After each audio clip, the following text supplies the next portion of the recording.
उसके पति को मार डालना। इधर सुंदरलाल बहुत तेजी के साथ हर जगह रिश्ता तलाश कर रहे थे, लेकिन कोई रिश्ता नहीं मिल रहा था। एक दिन दौड़ते हुए अपनी बीवी के पास आए, कहा सुनो रिश्ता मिल गया। कहा मिल गया, कैसा लड़का है? कहा लड़का एक नंबर लड़का है, हीरा लड़का है। मोहल्ले वालों से उसकी तारीफें सुनी है, शहर वालों से उसकी तारीफें सुनी है। आज तक उसने कभी भी किसी औरत की तरफ आंख उठाकर नहीं देखा। आज तक किसी औरत की तरफ, किसी लड़की की तरफ उसने आंख उठाकर नहीं देखा। दौलत तो नहीं है उसके पास, उसके वालिद का इंतकाल हो गया, छोटा मोटा काम करता है, अपना पेट पालता है। उसकी एक बूढ़ी माँ है, उसका भी ख्याल रखता है। लड़का मुझे बहुत पसंद आया।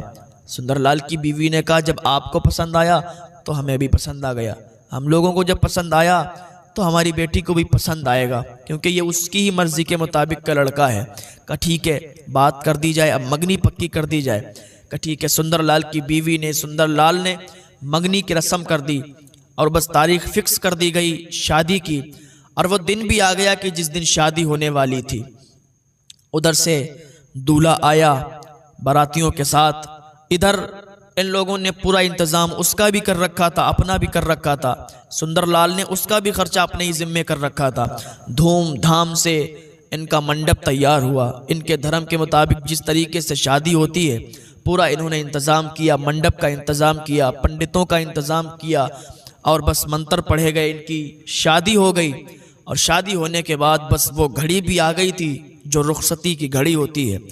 उस टाइम पत्थर से पत्थर दिल भी होना, भाई हो लड़की का, बाप हो, माँ हो, कोई भी हो, पत्थर से पत्थर दिल भी उसके आंसू निकल आते हैं, उसका दिल पिघल जाता है। माँ बाप तो बहुत रोते हैं, अपनी बेटी की उन्हें बहुत याद आती है रुखसती के टाइम। सोचते हैं कि पूरी जिंदगी परवरिश की थी, पाल के बड़ा किया था और आज मेरी बेटी हमारे घर से रुखसत हो रही है, अब पराई हो गई है, तो बहुत ज़्यादा उनको रोना आता है। तो सुंदरलाल की बीवी और सुंदरलाल भी बहुत तेज़ी के साथ रोने लगे। सैयद साहब की बीवी ने लाला को बाहों में ले लिया और डोली तक ले गई। सैयद साहब और इनकी बीवी और सारे लोग दरवाजे पर पहुँचे। अब बारात रुखसत होने लगी, इनके रास्ते से बाराती चलने लगे। अब ये लोग देखते रहे, जहाँ तक डोली दिखती रही, बाराती दिखते रहे, ये लोग देखते रहे। और जब आंखों से बारात ओझल हो गई तो वापस फिर घर में चले आए। बहुत ज़्यादा इन लोगों को गम हुआ कि इतनी फूल जैसी लड़की को पाल के बड़ा किया और अब वो पराई हो गई है, क्योंकि लड़की को तो उसके घर जाना ही है, लड़की को तो रख नहीं सकते ना, लड़की की शादी करना ज़रूरी होता है।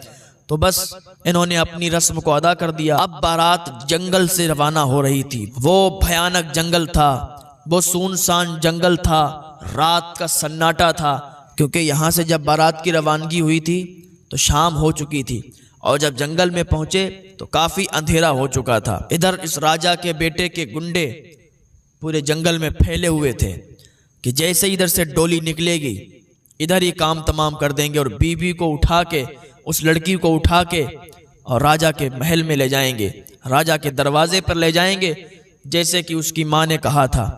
अब क्या हुआ कि जैसे ही जंगल में प्रवेश हुए, जैसे ही जंगल में दाखिल हुए तो ये डोली जो लोग चल रहे थे लेके, ये काफ़ी तेज़ी के साथ चल रहे थे। बाराती हल्के हल्के आ रहे थे, ये लोग काफ़ी तेज़ी के साथ काफ़ी आगे पहुंच चुके थे। दूल्हा और दुल्हन अलग अलग डोलियों पर थे।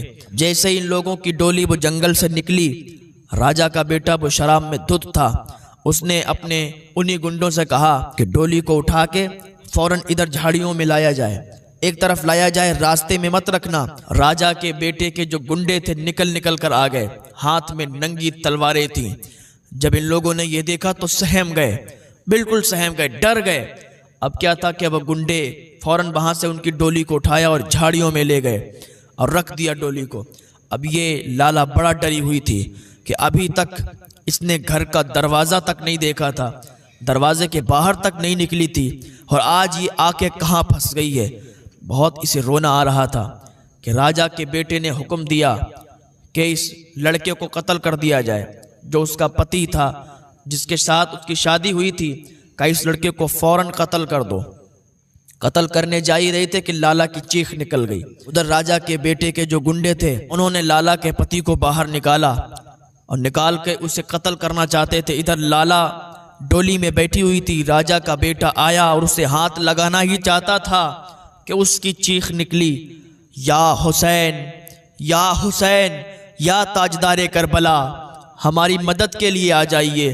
अभी इतना कहा था, अभी उसने हाथ भी नहीं लगा पाया था कि आसमान में एक बिजली चमकी। उस सुनसान जंगल में जब बिजली कड़की और ऐसी तलवार निकल कर आई, बिल्कुल धारदार और चमकती हुई तलवार। लाला कहती सिर्फ एक नजर मेरी उस पर पड़ी थी, उसके बाद मुझे पता ही नहीं क्या हुआ। और जब आंख खुली तो जितने उसके गुंडे थे सब के सब जमीन पर तड़पते हुए नजर आ रहे थे, सब के सब जमीन पर तड़प रहे थे। राजा का बेटा भी जमीन पर तड़प रहा था। फिर क्या था कि हम दोनों लोग सजदे शुक्र में झुक गए। इधर बाराती भी पहुंच गए थे।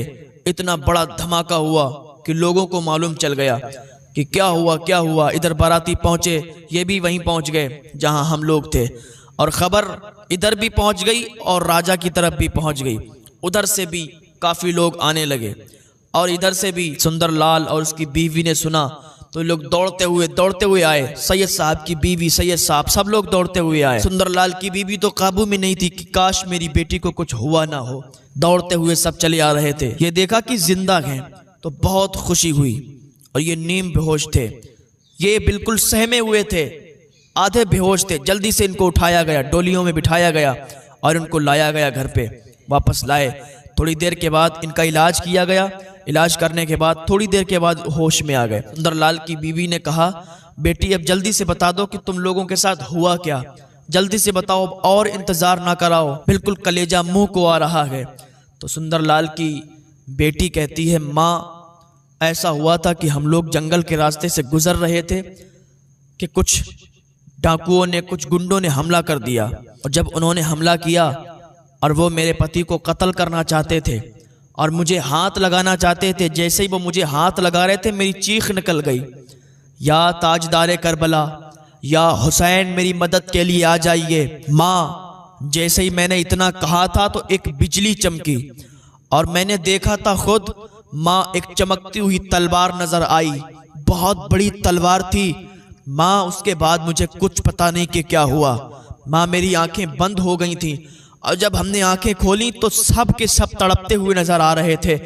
माँ ये जरूर ताजदार करबला का फैजान है, जरूर ताजदार करबला हमारी मदद के लिए आए थे। माँ अब हम लोग तो ताजदार करबला के हो गए हैं। उसकी माँ ने ताजदार करबला की तरफ लौ लगाई, इमाम हुसैन की तरफ ध्यान लगाया और कहा, या इमाम हुसैन आपने मेरी बेटी को बचा लिया, आज से हम लोग तो बस आपके ही हो गए। अब और भी ज्यादा अकीदत हो गई आपसे।